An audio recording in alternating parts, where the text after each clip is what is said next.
सो प्यारे प्यारे व्यूवर्स, प्यारे स्टूडेंट्स, मैं विवेक डिजिटल इंग्लिश लर्निंग के इस यूट्यूब चैनल पर आप सभी का स्वागत करता हूं। जिस तरीके से आपने थंबनेल देख ही लिया होगा फ्रेंड्स, दिस इज पार्ट 2। हमने पार्ट 1 ऑलरेडी अपलोड कर दिया है friends. Law spring second chapter का फ्लेमिंगो बुक को हम कवर कर रहे हैं फ्रेंड्स। पहले इसके हम सेकंड चैप्टर को कवर करने वाले थे फ्रेंड्स, जिसके अंदर हमने फर्स्ट पार्ट ऑलरेडी अपलोड कर दिया है। यदि आपने फर्स्ट पार्ट नहीं देखा है तो आप जरूर देखिए, जिसमें बेसिकली एक ही चैप्टर में 2 स्टोरीज थी। 2 स्टोरीज से बेसिकली फ्रेंड्स, पहली स्टोरी जो साहिब आलम की थी, साहिब की स्टोरी ऑलरेडी मैं अपलोड कर चुका हूँ। यदि आपने नहीं देखा तो उसको जरूर देखिए फ्रेंड्स, उसके बाद ही अब इस पर आइए, क्योंकि ये सेकंड स्टोरी है सेम चैप्टर की। बेसिकली एक चैप्टर में 2 स्टोरीज थी, दोनों को मैं डिफरेंट तरीके से आपको एक्सप्लेन करने की कोशिश कर रहा हूँ, क्योंकि नंबर ऑफ स्टूडेंट्स के साथ में डाउट होता है कि वो फर्स्ट स्टोरी को सेकंड के साथ में क्लब कर देते हैं और सेकंड स्टोरी की बहुत सारी चीज़ें वो फर्स्ट स्टोरी में लिखाते हैं, right. So in order to have a better understanding, a fair understanding, मैंने दोनों ही स्टोरी को सेपरेट तरीके से अपलोड कर दिया है, part 1 and part 2। So this is our part 2। Second story हम लर्न करने वाले हैं friends. This story is of Mukesh, right. So चलिए फ्रेंड्स, सेशन स्टार्ट करते हैं। और यदि आपने चैनल को सब्सक्राइब नहीं किया तो जरूर कर दीजिए फ्रेंड्स, बेल आइकन को प्रेस कर दीजिए, सो दैट आपको आने वाली वीडियोस की नोटिफिकेशंस बिफोर टाइम मिलते रहें। यदि सेशन पसंद आते तो लाइक जरूर करिए फ्रेंड्स, और अपने फ्रेंड्स के साथ भी शेयर कर दीजिए। एमपी बोर्ड, सीबीएसई दोनों ही के लिए बहुत ही इफेक्टिव एंड यूजफुल कंटेंट है फ्रेंड्स। ये बेसिकली मैंने एक्सप्लेनेशन पार्ट को इस तरीके से रखा है जिसके अंदर आपको एक बेसिक अंडरस्टैंडिंग उस चैप्टर की बहुत ही अच्छे से हो जाए फ्रेंड्स, एक डीपर अंडरस्टैंडिंग बेसिकली, राइट। और फिर आपको उसके में क्वेश्चन आंसर भी शेयर करने हैं, ठीक। तो इसके बाद में आपको इस सेम चैप्टर के क्वेश्चन आंसर भी अपलोड करने वाला हूँ, राइट। चलिए फ्रेंड्स, हम सेशन स्टार्ट करते हैं। सो जिस तरीके से हमने फर्स्ट स्टोरी को लर्न किया था फ्रेंड्स, सेम पैटर्न पे हम दूसरी स्टोरी को भी लर्न करने वाले हैं, ठीक। सो दिस इज और पार्ट 2, और पार्ट 2 में बेसिकली हम फ्रेंड्स किसी स्टोरी डिस्कस करने वाले हैं मुकेश की।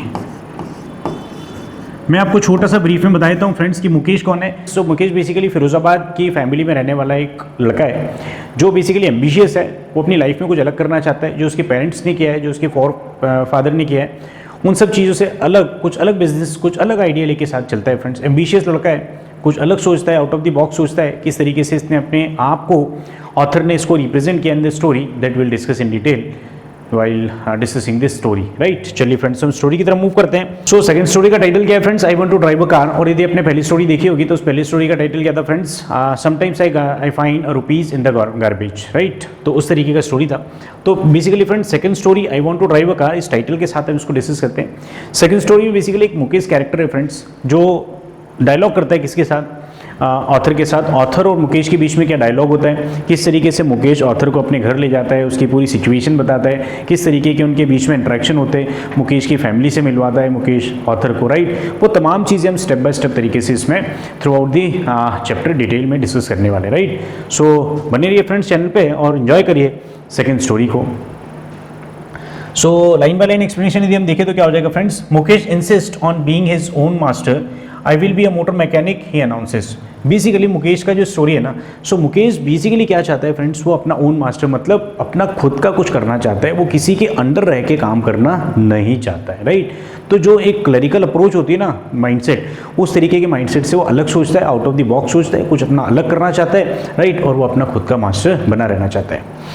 I will be a motor mechanic, he announces. Mukesh ने बेसिकली क्या बोला फ्रेंड्स कि मैं क्या बनना चाहता हूँ, मैं मोटर मैकेनिक बनना चाहता हूँ। Do you know anything about cars, I asked. So author को जैसे ही मुकेश ने बोला कि मैं मोटर मैकेनिक बनना चाहता हूँ, सो ऑथर ने उससे पूछा, do you know anything about cars, क्या तुम कार के बारे में कुछ जानते हो।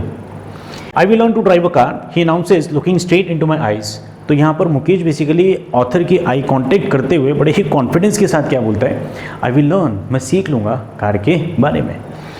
His dreams looms like a mirage amidst the dust of streets that fill his town Firozabad, famous for its bangles. So basically इसकी जो सोच थी ना, इसकी जो थॉट था, इसका जो ड्रीम था, वो कैसा लगता है फ्रेंड्स, एक अधूरा सा सपना लगता है, राइट। क्योंकि बेसिकली फिरोज़ाबाद के अंदर जो है ना लोग, वो बेसिकली बैंगल मेकिंग का ही काम करते हैं, they don't have any other occupations. लेकिन यहाँ पर मुकेश का माइंडसेट ही डिफरेंट है। वो क्या बोलता है कि मुझे क्या बनना है, मुझे मोटर मैकेनिक बनना है, राइट। चलिए फ्रेंड्स आगे देखते हैं।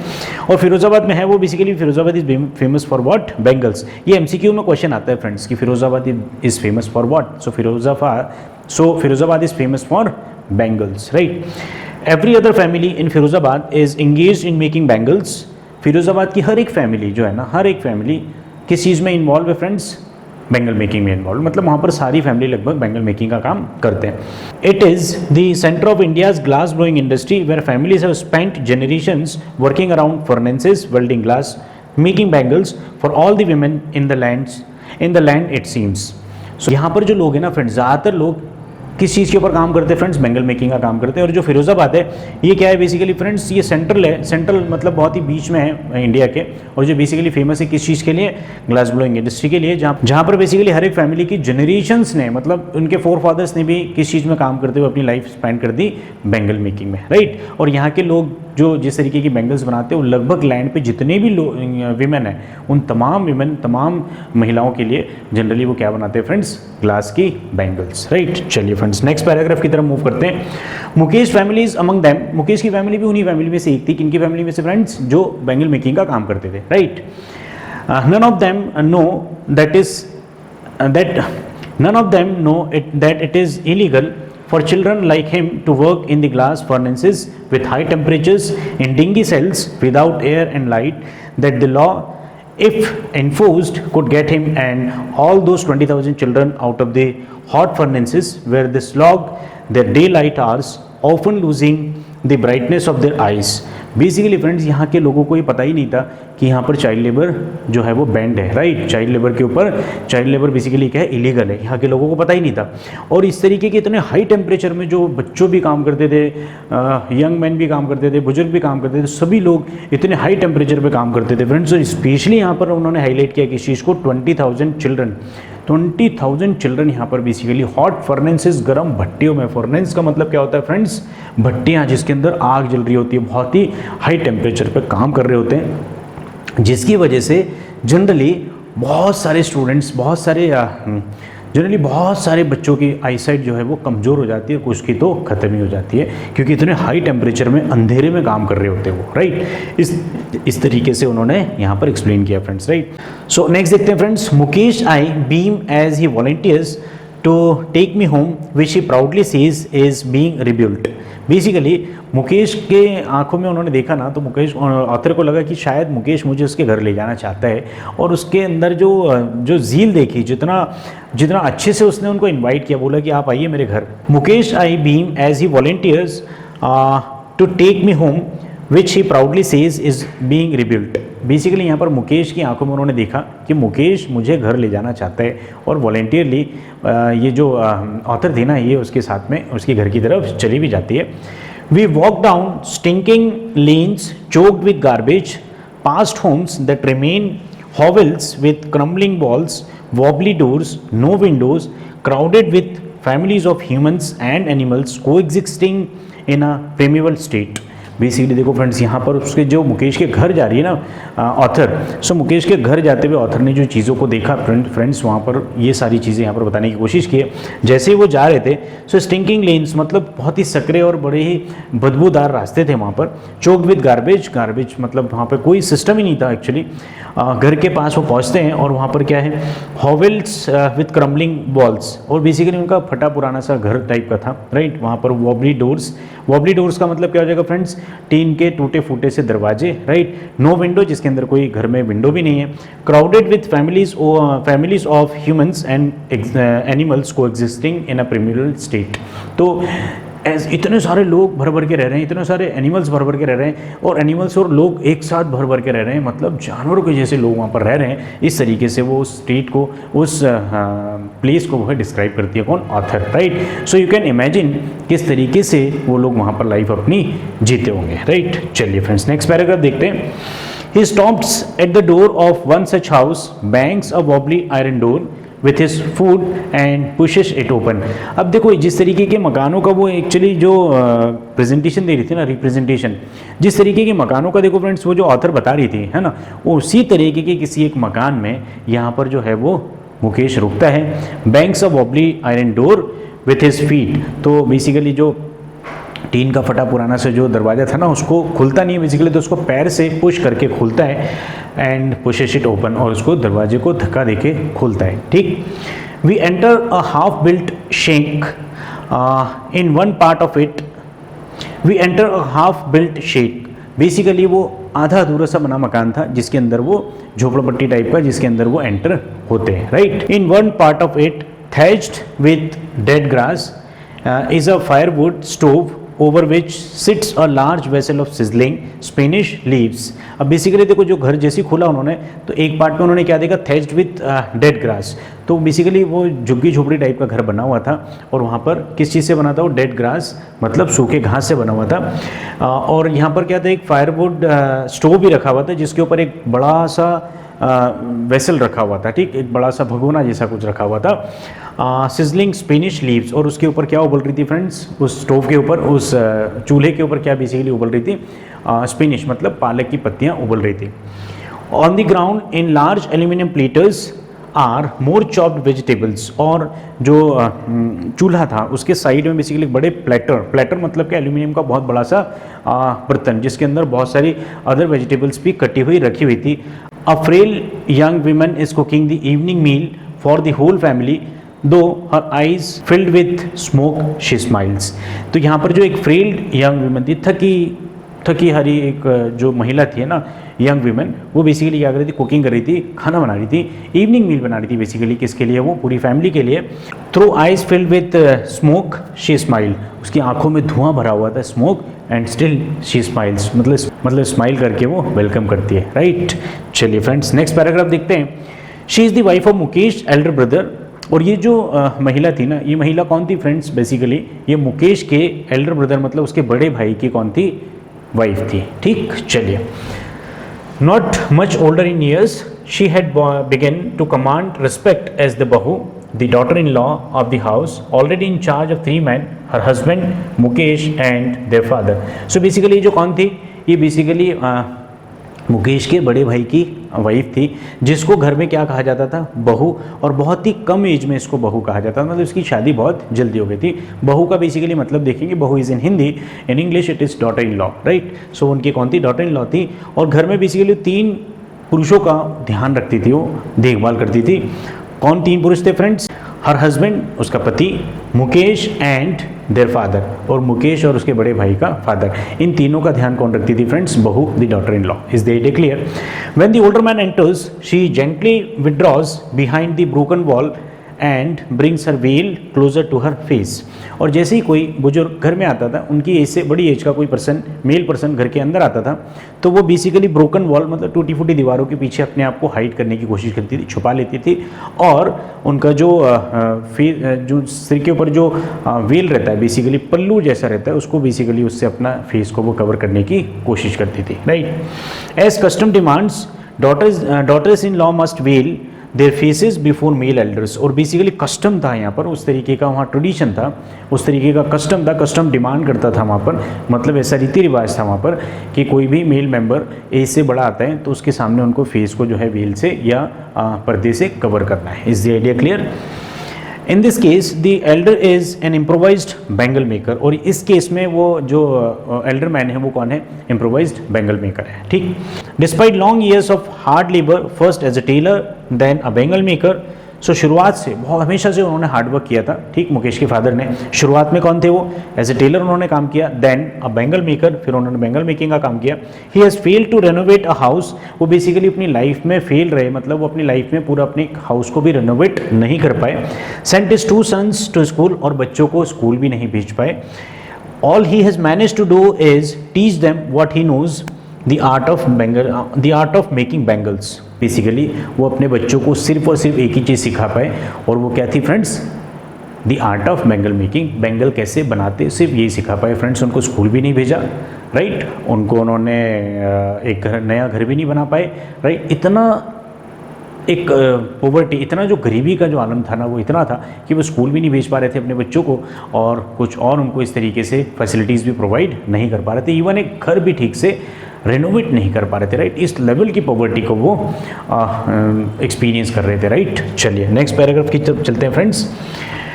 It is his karma, his destiny, says Mukesh grandmother, who has watched her own husband go blind with the dust from polishing the glass of bangles. Basically यहाँ मुकेश की जो grand mother है ना, उन्होंने क्या बोला था फ्रेंड्स कि it is his Karma his destiny, यही हमारे कर्म है, यही इसकी डेस्टिनी है, मतलब यही इसको करना है, यही नसीब में लिखा हुआ है। मुकेश की ग्रैंड मदर बोलती है हु हैज़ वॉच्ड, जिन्होंने अपने हस्बैंड को देखा था बहुत ही कम एज में ब्लाइंड होते हुए मतलब उनकी आंखों की रोशनी चली गई थी। कैसे फ्रेंड्स, वो जो पॉलिशिंग करते थे ना, उसकी जो डस्ट उड़ती थी उनकी आंखों में, उस डस्ट की वजह से उन्होंने अपनी आई साइट खो दी थी, राइट। चलिए फ्रेंड, सोच सकते हो फ्रेंड्स आप कितना क्रिटिकल काम करना रहता है फ्रेंड्स, इतना डेंजरस काम करना रहता है। और वहाँ पर चाइल्ड लेबर भी है, वहाँ पर बच्चे भी काम कर रहे हैं, बूढ़े भी काम कर रहे हैं, जवान भी काम कर रहे हैं, इतनी डेंजर सिचुएशन में वो इस तरीके का काम कर रहे होते हैं, right. Can a God given lineage ever be broken, और जो भगवान ने हमारे को दिया है ना, वही हमें करना है। लाइनेज इज़ व्हाट, पीढ़ी दर पीढ़ी जो हमारे को एक काम मिलते आ रहा है, हमारी प्रीवियस पीढ़ी ने भी वही किया, हम भी वही करें, हमारी आने वाली पीढ़ी भी वही करेगी। तो लाइनेज इज़ व्हाट, एक ही तरीके काम हम लोग भी कर रहे हैं और उसको हम कैसे तोड़ सकते हैं, राइट। शी एम्प्लाइज, इस तरीके से वो बोलती है। सो आगे देखते हैं friends. Born in the caste of bangle makers they have seen nothing but bangles. So bangle makers की जो फैमिली है, उनकी कास्ट में यदि वो पैदा हुए हैं तो उनके लिए सिर्फ और सिर्फ एक ही काम था फ्रेंड्स, वो क्या था, बेंगल मेकिंग का काम देखना। इन दी हाउस, घर में, इन दी यार्ड, मोहल्ले में, इन एवरी अदर हाउस, हर एक दूसरे घर में, every other yard, every street in Firozabad, हर एक घर में, हर एक मोहल्ले में, हर एक जगह पर बेसिकली फिरोज़ाबाद के वो क्या देखते थे friends, bangles, right. Spiral on bangles, sunny gold, paddy green, royal blue, pink, purple, every color born out of the 7 colors of the rainbow lies in mounds in unkept yards are piled on 4-wheeled handcart pushed by young men along the narrow lanes of the shanty town। Basically यहाँ पर क्या है, spiral मतलब वो जो चूड़ियाँ थी ना, उस तरीके से वो बंद बना के रखी होती थी, और इसमें नंबर ऑफ कलर्स थे जिसमें उन्होंने नाम बताए, Sunny gold, paddy green, royal blue, pink, purple etcetera, है ना। जो 7 कलर्स ऑफ रेनबो होते ना, वो तमाम तरीके के कलर्स का, बेंगल्स का वहाँ पर क्या होता था, ढेर होता था। और अनकेप्ट यार्ड मतलब उसके हर एक मोहल्ले में बेसिकली क्या होता था फ्रेंड्स, इस तरीके के बेंगल्स के ढेर लगाकर एक हैंड कार्ट मतलब हाथ से चलाने वाली जो गाड़ी होती है ना फ्रेंड्स, उसके ऊपर रख के यंग मैन उसको धक्का देते हुए, पुश करते हुए बेसिकली यहाँ से वहाँ ले जाया करते थे, राइट। और वो कहाँ ले जाते थे फ्रेंड, छोटी छोटी गलियों में, शैंटी टाउन मतलब गंदगी वाला जो अभी छोटे छोटे गंदगी वाला जो एरिया होता था, वहाँ से हर जगह से वो बेसिकली बच्चे जो यंग मैन थे वो क्या करते थे फ्रेंड्स, बेंगल्स को यहाँ से वहाँ ले जाया करते थे। And in dark hutments next to lines of flames of flickering oil lamps sit boys and girls with their fathers and mothers welding pieces of colored glasses into circle of bangles। और basically क्या होता था friends, एक lamp, एक छोटा सा एक lamp के पास जिसके अंदर बहुत ही कम लो होती थी, बहुत ही कम लाइट होता था, उसके पास बैठ के बच्चे, उनके मदर फादर सभी बेसिकली क्या करते थे फ्रेंड्स, जो पीसेस ऑफ बैंगल्स होते थे ना, उनको उनके जो राउंड बना के उसको शोल्डिंग का, वेल्डिंग का काम कर रहे होते थे, राइट। इस तरीके का काम वो करते हैं, ठीक। चलिए फ्रेंड्स आगे देखते हैं। Their eyes are more adjusted to the dark than to the light outside. That is why they often end up losing their eyesight before they become adults। और बेसिकली उनके साथ क्या होता है फ्रेंड्स कि उनकी आईसाइट बहुत जल्दी क्या हो जाती है, ख़त्म हो जाती है, मतलब उनको दिखना बहुत जल्दी कम होने लगता है। क्यों? क्योंकि बेसिकली वो बहुत अंधेरे में काम करते हैं, और अंधेरे में काम करने की वजह से उनकी जो आंखें थी वो बहुत ज़्यादा एडजस्ट हो जाती थी अंधेरे से, और इसी वजह से जब भी वो लाइट, डार्क से लाइट की तरफ मूव करते थे तो लाइट में उनको ठीक से दिखाई भी नहीं देता था। एंड दैट इज़ वाई उनकी जो आईसाइट थी वो बहुत जल्दी समय से पहले ही क्या हो जाती थी, ख़त्म हो जाती थी, राइट। सोच सकते हो आप कितना डेंजरस वहाँ पर माहौल रहता होगा फ्रेंड्स। नेक्स्ट देखते हैं friends, Savita a young girl in a drab pink dress sit alongside an elderly women soldering pieces of glasses.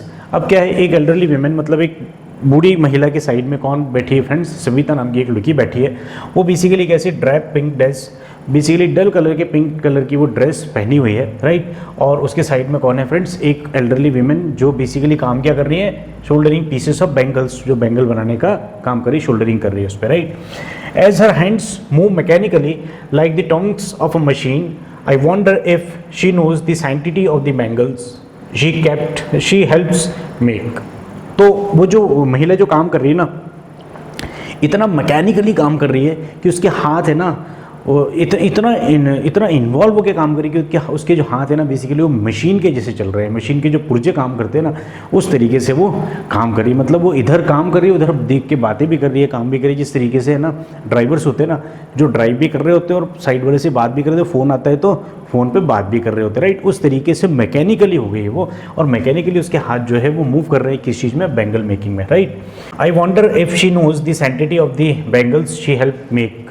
सो मुझे नहीं पता, मुझे डाउट है कि जब इसको ये पता चलेगा कि कितना पवित्र काम है, बेसिकली कितने सैंटिटी मतलब पवित्रता के साथ बैंगल को देखा जाता है। क्यों बैंगल को देखा जाता है फ्रेंड्स?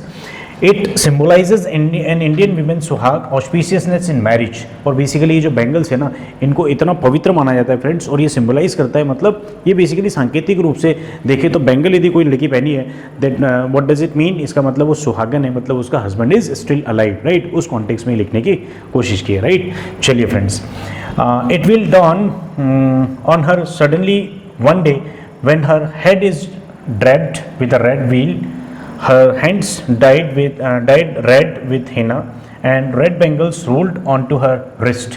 और एक दिन क्या होगा सडनली फ्रेंड्स, उसको उसके माथे पे क्या होगा, उसके सिर पे क्या होगा, रेड व्हील मतलब एक रेड कलर का पर्दा आ जाएगा। उसके हाथों में हिना, रेड हिना मतलब उसके हाथों में लाल कलर की मेहंदी रचा दी जाएगी, राइट। एंड उसकी जो रिस्ट है, उसकी जो कलाई है, उस पर लाल कलर की बैंगल्स रोल कर रही होगी, मतलब वो रेड कलर की बैंगल्स पहनी होगी। She will then become a bride. और फिर वो क्या बन जाएगी फ्रेंड्स, इन सब को करने के बाद वो ब्राइड बन जाएगी, मतलब दुल्हन बन जाएगी। Like the old women beside her who became one many years ago. और उसी तरह जिस तरीके से जो साइड में बैठी हुई विमन है ना वो कई साल पहले बन गई थी। क्या बन गई थी फ्रेंड्स? ब्राइड, राइट, दुल्हन बन गई थी। She still has bangles on her wrist but no light in her eyes।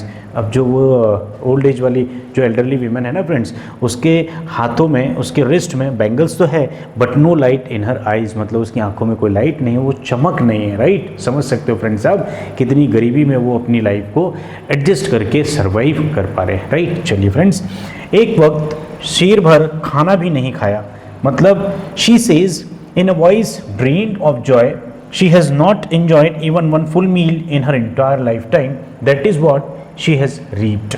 और यहाँ पर बेसिकली फ्रेंड्स बोलते बोलते बहुत इमोशनल हो जाती है वो, और क्या बोलती है कि एक वक्त शेर भर खाना भी नहीं खाया। What does it mean? Full meal मतलब पूरा भरपेट खाना भी एक बार वो नहीं खा पाए, और इतना ही कमा पाए फ्रेंड्स। जो बात जब वो बोल रही थी ना, सो बेसिकली फ्रेंड्स उसमें बहुत ज़्यादा क्या थी, एक इंटेंसिटी थी, राइट। वहाँ पर आप समझ सकते हो कि इस लेवल की पॉवर्टी को वो वहाँ पर एक्सपीरियंस कर रहे थे। I know nothing except bangles, all I have done is make a house for the family to live in। सो उसका जो हस्बैंड है ना फ्रेंड्स, ओल्ड एज, जिसकी दाढ़ी बढ़ती जा रही है, बहुत ज़्यादा बढ़ रही है, राइट, वो क्या बोल रहा है? I know nothing accept bangles. मैं नहीं जानता, मैं कुछ भी नहीं जानता, सिर्फ और सिर्फ मैं किसके बारे में जानता हूँ? बैंगल्स के बारे में जानता हूँ, बैंगल मेकिंग का काम करता हूँ। All I have done is make a house for the family to live in. मैं पूरी ज़िंदगी में जो काम कर पाया वो सिर्फ और सिर्फ मैंने एक ही काम किया, and what is that work? पूरे फैमिली के लिए एक बेसिकली मैं घर बना पाया। ठीक, क्लियर है फ्रेंड्स यहाँ तक? चलिए आगे देखते हैं फ्रेंड्स। नेक्स्ट पैराग्राफ में क्या है? Hearing him one wonders if he has achieved what many have failed in their life time, he has a roof over his head. और ये बोलते बोलते बेसिकली ये बातें होती है फ्रेंड्स कि कम से कम ये अपनी पूरी लाइफ टाइम में, पूरे लाइफ में बेसिकली अपना एक घर तो बना पाए, but there are number of people, ऐसे बहुत सारे लोग ऐसे भी हैं जो अपना घर भी नहीं बना पाते। इस तरीके से फ्रेंड्स यहाँ पर डिस्कशन चल रहा है, राइट। चलिए, The cry of not having money to do anything except carry on the business of making bangles, not even enough to eat, rings in every home। और बेसिकली क्या होता है फ्रेंड्स, हर एक घर में क्या होता है, वहाँ पे कोई पैसा ही नहीं है कुछ और करने के लिए, राइट। तो उनको एक ही काम करना होता है एक्सेप्ट बैंगल मेकिंग, क्योंकि उसमें कोई पैसा नहीं लगता।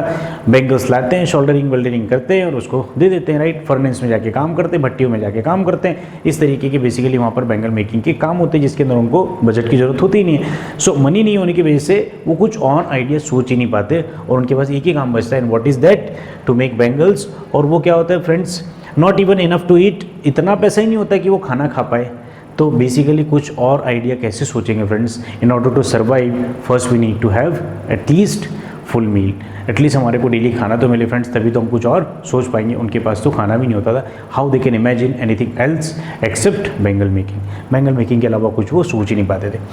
The young man echo the lament of their elders. और जो यंग मैन था ना, ये राइट, वो लेमेंट मतलब क्या है, कंप्लेन करता है किसके ऊपर, एल्डर्स के ऊपर, मतलब उनसे बड़ी एज वालों के ऊपर। क्या कंप्लेन करता है फ्रेंड्स कि उन्होंने हमारे लिए कुछ छोड़ा ही नहीं, राइट। चलिए, so little has moved with time it seems in Firozabad, years of mind numbing toil have killed all initiative and the ability to dream. और बेसिकली लंबे समय से यही काम चल रहा है फ्रेंड्स कि उनके फोर फादर ने भी वही किया, वो भी वही कर रहे हैं, उनके बच्चे भी वही करेंगे, इस तरीके से हमेशा से वही कर पा रहे हैं। और उनके पास पैसा भी नहीं है कि कुछ और वो कर पाएँ, सोच पाएँ। और बेसिकली क्या लग रहा है फ्रेंड, क्रिएटिविटी को वो ख़त्म कर ले रहे, have killed all their creativity और initiatives and ability to dream. So जो इनोवेटिव आइडियाज़ या क्रिएटिविटी या ड्रीम्स यदि आते हैं ना, सो किल हो जाते हैं फ्रेंड्स। क्यों? क्योंकि उनके पास पैसा ही नहीं होता। एटलीस्ट उनके पास इतना पैसा आ पाता है कि वो ठीक से खा भी नहीं पाते, right. So how they can imagine anything else, right. चलिए फ्रेंड्स, देखते हैं। Why not organise yourself in a cooperative? I ask a group of young man who have fallen into their vicious circle of middlemen who trapped their fathers and forefathers. Even if we get organized, we are the ones who will be hauled up by the police, beaten and dragged to jail for doing something illegal, they say. अब basically यहाँ पर क्या होता है friends, जो author है ना, वो सजेस्ट करती है उनको कुछ कि आप अपना कोऑपरेटिव भी नहीं बना लेते, जिसके अंदर आप ऑर्गेनाइज होकर कुछ लोगों का ग्रुप बना लो। ग्रुप बनाने के साथ एक साथ जब आप काम करोगे, उस चीज़ से आप ज़्यादा पैसा कमा सकते हो। इस तरीके का आइडिया वहाँ पर जो ऑथर है वो यहाँ पर इनको फ्लोट करती है, देती है, राइट। लेकिन यहाँ पर वो क्या बोलते हैं फ्रेंड्स कि नहीं, इस तरीके से हम काम नहीं कर सकते। यदि हमने इस तरीके का काम किया तो हमारे को जो मिडिल मैन है वो लोग, जो पुलिस मैन है वो लोग हमारे को कहाँ डाल देंगे फ्रेंड्स, जेल में ले जाके डाल देंगे। क्यों? क्योंकि हम बैंगल मेकिंग के अलावा कुछ और काम कर रहे हैं। और बेसिकली हमारे को कहाँ डाल दिया जाएगा फ्रेंड्स, जेल में। समथिंग इलीगल दे से कुछ तो भी हमारे ऊपर गलत आरोप लगा के हमारे को कहाँ डाल देंगे फ्रेंड्स, वो जेल में डाल देंगे, राइट। इतना फियर है फ्रेंड्स यहाँ पर किसका, मिडिल मैन का और पुलिस का, ठीक। You can imagine the kind of situation. चलिए फ्रेंड्स, नेक्स्ट पैराग्राफ देखते हैं। There is no leader among them, no one who could help them see things differently. तो उनके बीच में कोई लीडर है ही नहीं। किनके बीच में फ्रेंड्स, वो जो सर्कल था जिनसे वो बात करी थी, right. Their father are as tired as they are. और वो और उनके फादर सभी लोग इतने थके हुए हैं ना, बेसिकली इतने डरे हुए हैं ना बेसिकली कि कुछ और वो सोचते ही नहीं है, राइट।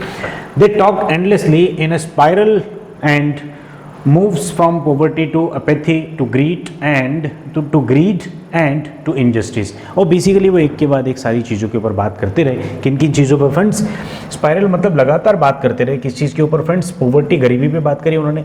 एपैथी बेसिकली जब किसी का कोई साथ ही नहीं देता, उस तरीके की चीज़ों पे उन्होंने बात की। ग्रीड, लालच के ऊपर बात की। एंड इनजस्टिस, और जिस तरीके से इनजस्टिस वहाँ के लोगों पर हो रहा था, इस तरीके के डिस्कशन उनके बीच में होते हैं, राइट। चलिए फ्रेंड्स, नेक्स्ट देखते हैं। Listening to them I see two distinct worlds, one of the family caught in a web of poverty, burdened by the stigma of caste in which they are born, the other a vicious circle of the sahukars, the middlemen, the policemen, the keepers of law, the bureaucrats and the policemen। अब यहाँ पर देखो friends, दो distinct मतलब क्या, अलग अलग, दो डिफरेंट वर्ल्ड देखती है फ्रेंड्स वहाँ।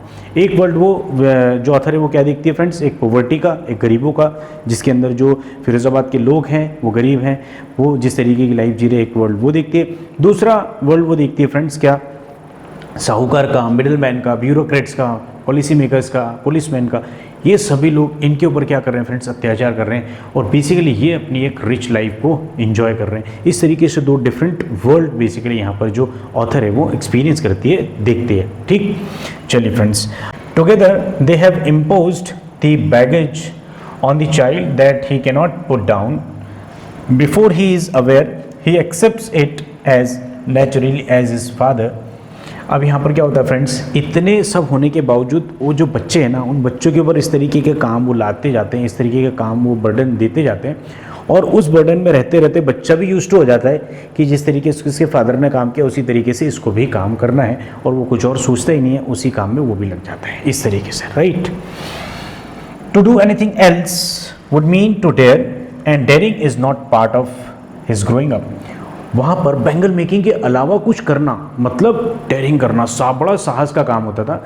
और साहस करना तो उनकी ग्रोइंग अप में था ही नहीं। मतलब साहस करने का जो आइडिया है ना, वो बेसिकली उनकी अपब्रिंगिंग जिस तरीके से हुई थी, जिस तरीके से वो बड़े हो रहे थे फ्रेंड्स, उसमें कभी भी उन्होंने साहस जैसी चीज़ को तो देखा ही नहीं, एक्सपीरियंस ही नहीं किया। सो किस तरीके से वो इस चीज़ को इनोवेट कर सकते हैं, right. When I sense a flash of it in Mukesh I am cheered। और मैंने ये जो हंस वाला काम था ना फ्रेंड्स, ये पहली बार मैंने देखा। वो किसके साथ देखा फ्रेंड्स? मुकेश के साथ, क्योंकि मुकेश भी तो उसी फैमिली का पार्ट था, बट स्टिल मुकेश के दिमाग में, मुकेश के दिल में, मुकेश के अंदर वो थॉट था, वो इनोवेटिव आइडिया था कि वो बैंगल मेकिंग के अलावा कुछ और करना चाहता है। क्या चाहता है फ्रेंड्स? ये सुन के बेसिकली जो है वो जो ऑथर थी वो चीयर्ड मतलब खुश हो गई। क्या चाहता था फ्रेंड्स वो? I want to be a motor mechanic he repeats. और यहाँ पर मुकेश ने फिर रिपीट किया क्या कि मैं मोटर मैकेनिक बनना चाहता हूँ। He will go to a garage and learn, but the garage is a long way from his home. I will walk he insist. तो गैरेज जो है बेसिकली मुकेश के घर से काफ़ी दूरी पे था। जब ऑथर उनके बीच में डिस्कशन हुआ तो बेसिकली मुकेश ने क्या बोला कि मैं गैरेज जाऊंगा। मैं कैसे जाऊंगा? बाय फुट, पैदल जाऊंगा, पैदल जाके मैं गैरेज पहुंच जाऊंगा। लेकिन ही वॉज डिटरमाइंड कि मैं क्या बनूंगा? मोटर मैकेनिक बनूंगा। राइट, ये मुकेश की स्टोरी है। ठीक, चलिए फ्रेंड्स नेक्स्ट पैराग्राफ देखते हैं। Do you also dream of flying a plane? He is suddenly silent. अब यहाँ पर ऑथर ने पूछा कि क्या तुम प्लेन भी उड़ाना जानते हो? क्या तुम्हारा ऐसा भी ड्रीम है कि तुम प्लेन उड़ाओ? तो इसको सुनने के बाद ही वो कैसा हो गया फ्रेंड्स? एकदम साइलेंट हो गया। कौन? मुकेश। क्यों हो गया फ्रेंड्स? देखते हैं। No, he says staring at the ground. और उसने जिस तरीके से आई कॉन्टेक्ट से बात कर रहा था फ्रेंड्स, वो नीचे ग्राउंड में देखता है एंड ही सेज नो, क्योंकि उसको प्लेन के बारे में तो कुछ बहुत ज़्यादा आइडिया ही नहीं था, पता ही नहीं था। Right, in his small murmur there is an embarrassment that has not yet turn into regret. यहाँ पर बेसिकली फ्रेंड्स उसको पता ही नहीं था प्लेन के बारे में बहुत कुछ, लेकिन वो रिग्रेट नहीं करता, पछतावा नहीं करता है, लेकिन उसकी आवाज़ में जो है ना चीज़ें है ना, इंटेंसिटी कम हो जाती है और वो धीरे से क्या बोलता है? No I will not. मतलब वो प्लेन के लिए क्या बोलता है? नहीं। ठीक, चलिए फ्रेंड्स तो next, he is content to dream of cars that he sees hurtling down the streets of his town, few airplanes fly over Firozabad. So basically वो कंटेंट है, मतलब क्या है वो कंटेंट मतलब क्या हो जाएगा फ्रेंड्स? वो सेटिस्फाइड है ना, वो खुश है, वो संतुष्ट है। किन चीज़ों से? अपने कार वाले ड्रीम से। क्यों? क्योंकि वो दौड़ती भागती कारों को, मूविंग कार्स को वो देखते रहता है अपने आसपास में फिरोज़ाबाद में।